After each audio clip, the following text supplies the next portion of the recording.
Please అందరికీ subscribe. నమస్కారం అండి. ఈ చెట్టు కింద చూడండి ఎంత చల్లగా ఉందో. ఇది రావి చెట్టు అండి. ఇలా రావి చెట్టు కింద చల్లగా కూర్చోవాలంటే ముందు మనం ఏం చేయాలో తెలుసా అండి?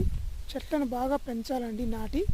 ఇలా చేయకుండా చల్లగాలి కావాలి ముందు మనం అందరం చెట్లను నాటుదాము. ఆ తర్వాత మనకు చెట్లు నీడనిస్తాయి, చల్లగాలి వస్తూ ఉంటుందండి.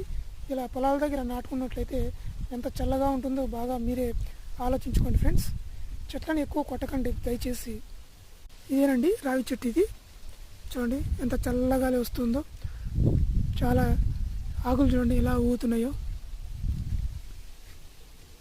మనకు పెద్దలు అందుకే చెప్తూ ఉంటారండి, చెట్లను పెంచడం వల్ల మనకు ప్రకృతి మనకు వర్షం కూడా బాగా ఇస్తుందండి మన పంటలకు. అందుకు మనం కూడా సుభిక్షంగా మనం జీవనం సాగించవచ్చండి ఈ మంచి ఆక్సిజన్ తీసుకొని, ఎటువంటి రోగాలు లేకోకుండా.